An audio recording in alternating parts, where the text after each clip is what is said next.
tuh. Kayaknya kalau lemes banget. Berdiri dulu dong. Berdiri dong.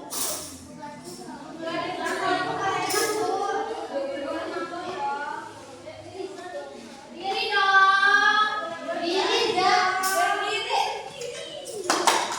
Kamu di depan dong, kameramen. Kamu pokoknya. Halo Jok.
Foto.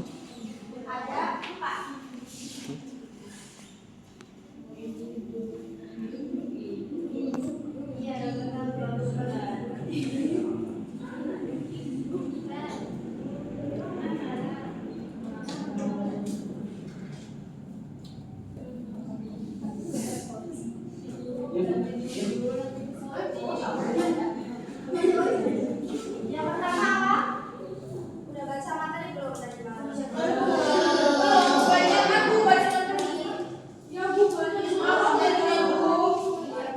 Makanya jangan scroll film terus. Yang pertama itu ada hikmah.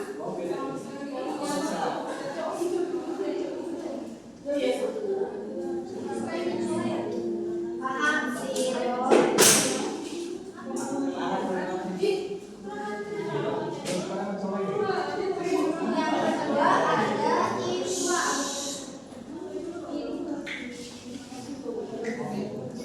Yang ketiga saja'ah dan yang terakhir adalah ada dong. Kita pertama membahas tentang hikmah. Apa sih hikmah? Apa yang menjadi pikiran kalian tentang hikmah?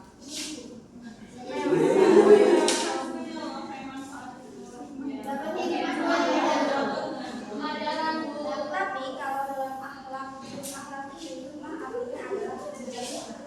Tapi ada kaitannya dengan hikmah secara bahasa Indonesia. Beda ya Bu berarti. Bahasa Inggrisnya apa Bu? Coba tanya sama guru bahasa Inggris ya. Oke, tolong jangan nganggur.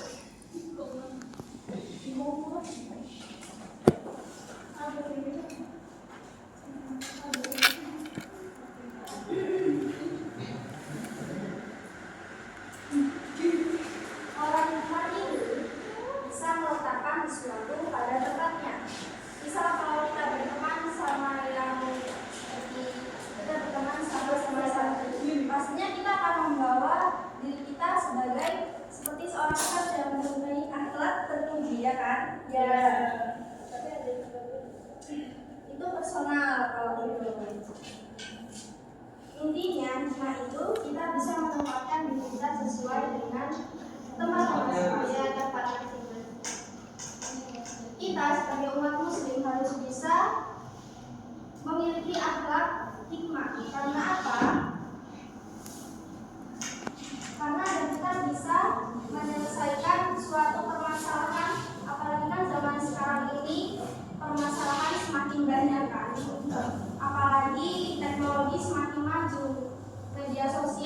semakin banyak dan isu-isu yang lainnya semakin sulit. Nah, inilah gunanya kita untuk memiliki sifat hikmah. Paham tidak?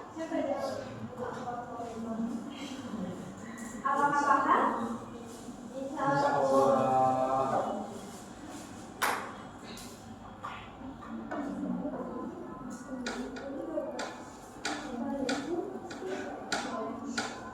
Selanjutnya apa Bu? Selanjutnya yaitu ifat. Ifat itu menjaga kehormatan. Apa ifat? Ifat.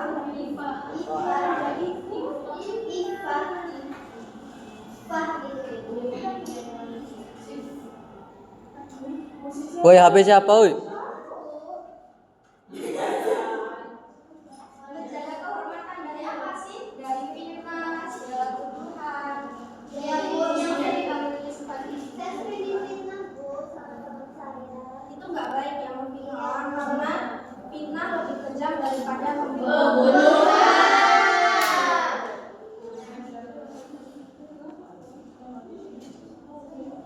Selanjutnya yaitu sajdah.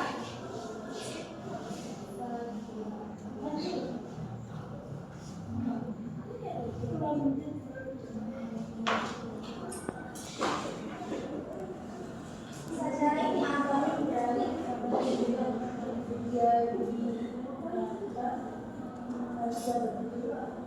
yang artinya kebalikannya mengacu tak? Antara yang maksud itu pemberani, artinya saja adalah memberani.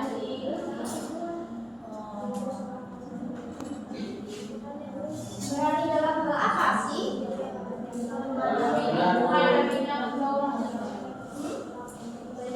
Menghadapi masalah. Ya, berani dalam menghadapi masalah. Jadi kita nggak boleh jadi orang yang pengecut. Kita punya musibah, kita punya masalah, kita malah menjauhi masalah itu. Itu tidak boleh.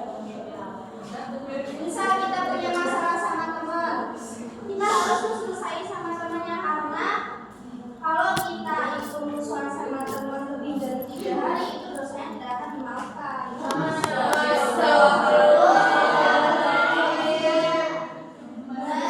Dalam menghadapi suatu musibah.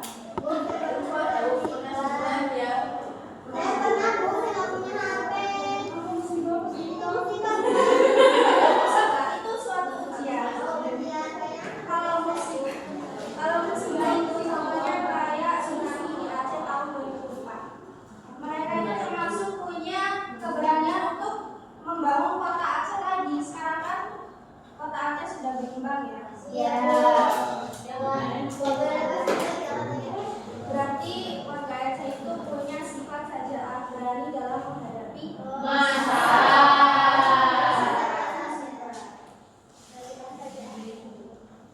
Nah, sumber keberanian dalam sajalah ini apa sih? Berani ambil resiko. Rasa takut kita kepada Allah. Jadi dengan kita takut kepada Allah, kita takut melakukan dosa, maka kita akan bersifat saja. Kita bisa berani untuk menghadapi masalah. Paham ya sih?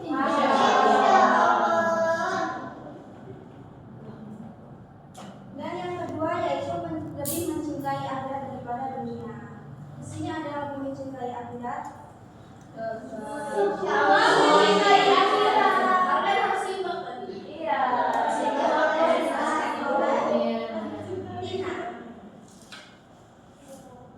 Yang ketiga, kita tidak ragu-ragu dalam memecahkan suatu masalah.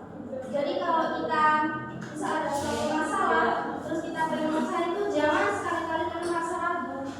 Enggak lah, inilah. Tapi kita tuh harus yakin dengan keputusan kita.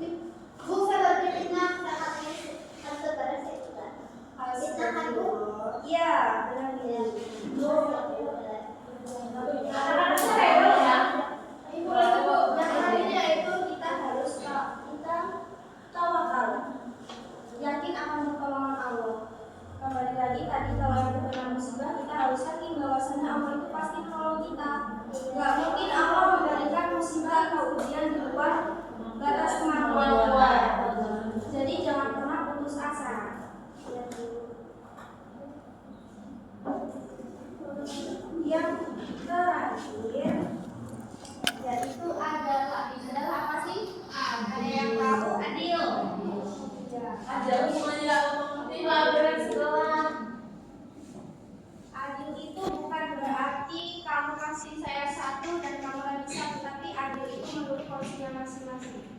Misal kalian itu bersedekah. Nah, satu rumah ini kan mau bersedekah, satu orang ini yaitu anak yatim yang makan aja susah. Nah, dan yang satunya itu berkeluarga tapi dia itu kekurangan dalam hal makan atau kebutuhan pokok. Masa kita ngasih dua-duanya kayak kebutuhan pokok logistik, padahal kebutuhannya itu beda. Nah, caranya begini. Yang pertama tadi kita kasih sesuai kebutuhannya apa tadi? Makan. Ya, makan. Kita kasih kayak logistik kayak beras atau cabai, ini yang kebutuhan pokok. Yang kedua ini tadi apa? Yang juga tapi dia kebutuhannya ada. Cuma pendidikannya itu kurang, dia tamatan SD. Nah, kita ini ingin memberikan si anak ini enggak, tapi kembali sama karena sama dua-duanya sama ini masalah tetangga kita ya. Satu, dua.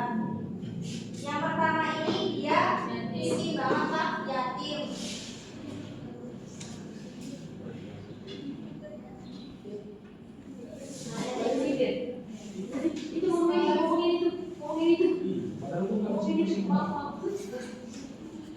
Dan yang kedua ini dia itu bisa makan, tapi untuk hal pendidikan dia itu kurang mampu gitu. Ini kesulitan apa ya?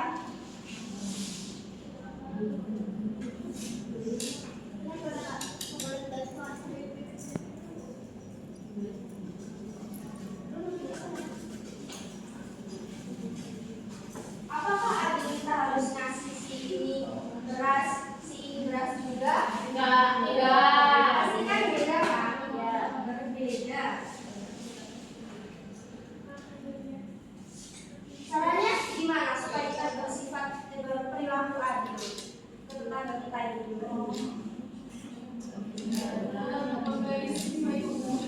Ya, betul Tina.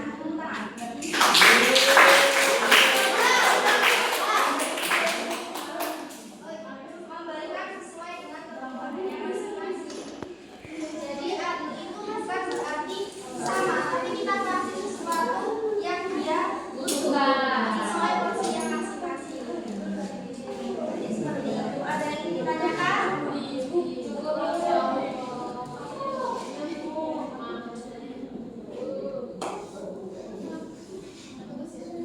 Jadi kita sebagai seorang muslim harus mempunyai empat sifat ini. Kita harus berusaha memiliki empat sifat ini agar kita bisa menjalani kehidupan dengan sebaik-baiknya.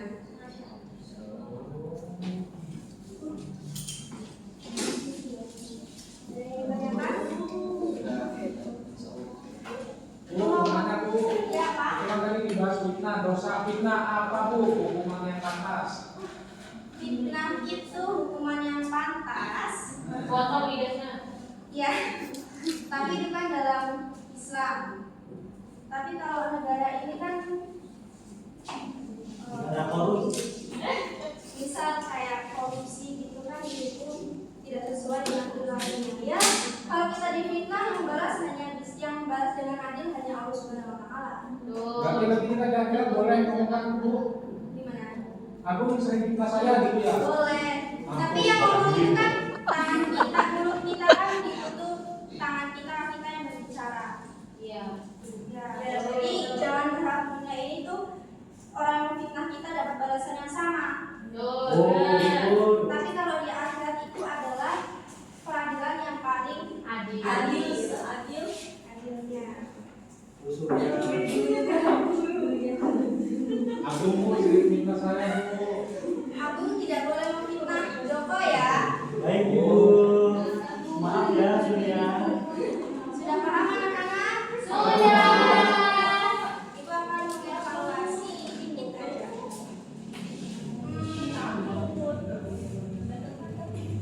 Absen ke 10.